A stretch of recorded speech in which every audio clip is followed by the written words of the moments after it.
My father was an alcoholic, and I swore my whole life that I would never be the same as him. But I remember one day looking into my wife's eye and knowing that she was experiencing the same exact pain as what I experienced growing up with him. See, the thing with growing up with an alcoholic was, apart from all the recklessness and apart from all the instability that was created within that house, it was the emotional silence and disconnect that shattered me the most.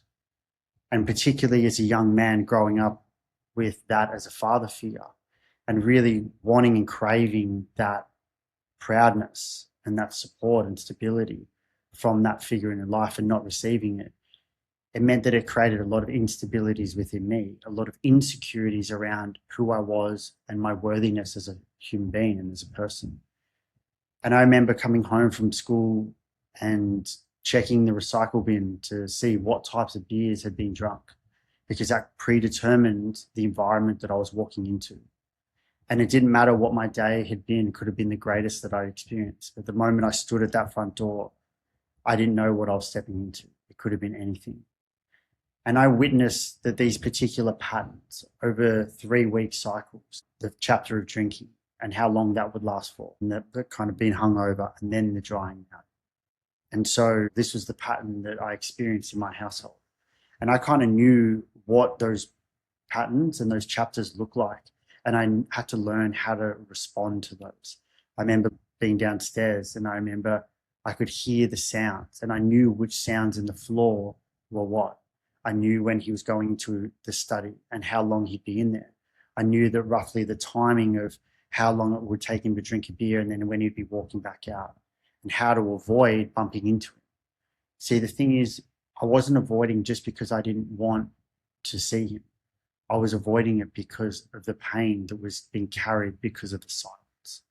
So growing up when you live with somebody and they shut down in that way, stonewalling is a technical term, that when you walk past somebody of that figure and that is showing you nothing, absolutely nothing, that silence is deafening and it is absolutely heartbreaking because for so many years, I just continually believed that there was something wrong with me.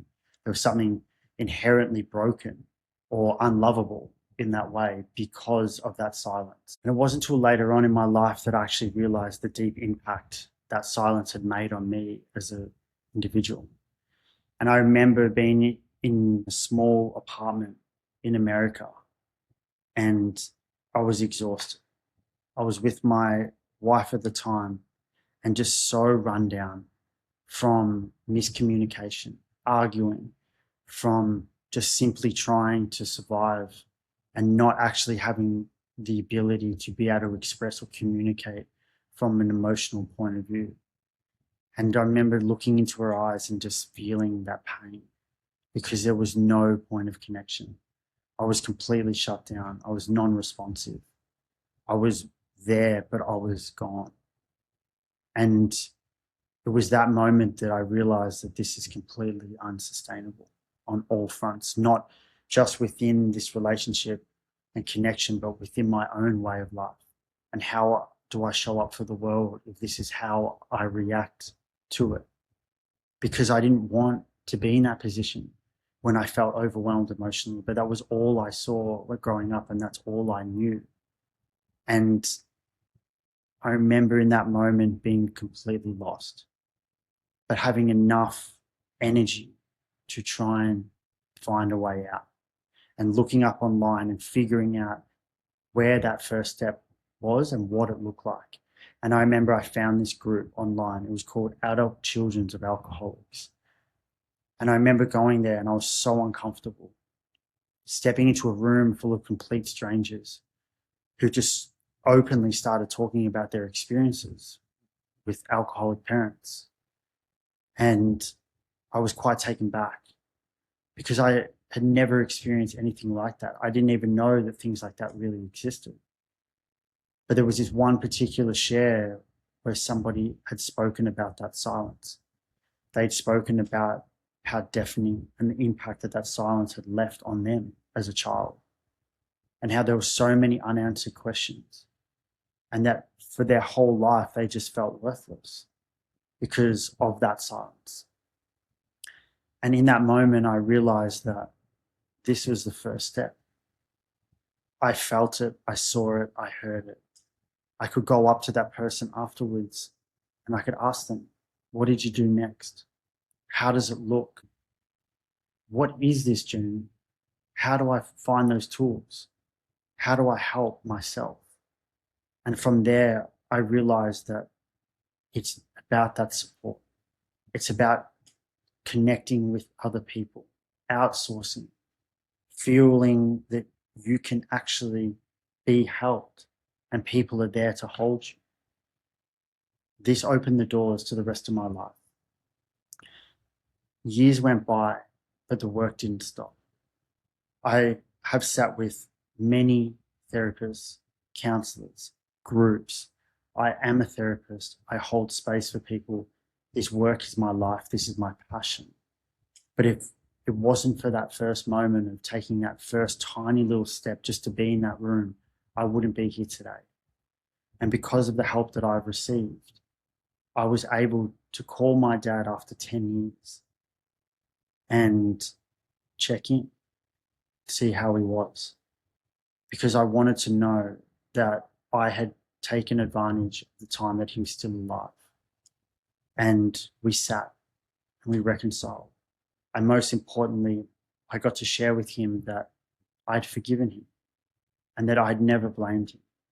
And I understand his situation from my perspective. And I understand that his projection of pain was him as a reflection of him within his pain.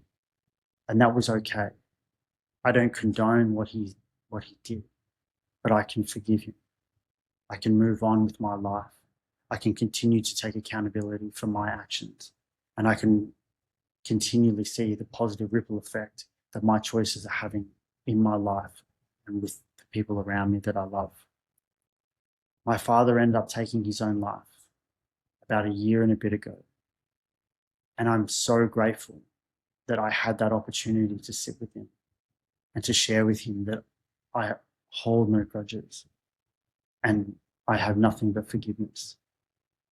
And when I heard that news, I was able, though with a broken heart, to hold myself and be with myself because I'd learned to become a sovereign of my own emotions. I learned to be able to hold space and simply experience exactly what was coming up. Last month marked 7 years alcohol-free in my life. And I will always, to this day, put it down to asking for help and connecting with the right people and actually taking that tiny little step in the right direction, because that's all it takes. Once you take that one little step, but in the direction where there is the right support, is when the path truly opens up. And we're not meant to do the work at once. It's a process. It's a journey.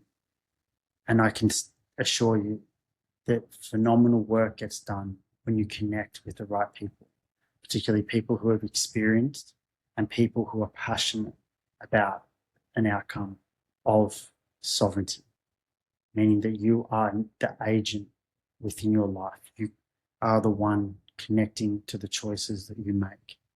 You are not living in fear. You are not living in uncertainty. You are standing within your own conviction. This is the process of support. This is the opening to a new chapter.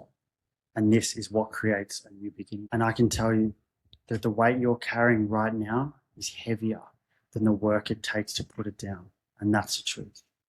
All it takes is a step towards the right support.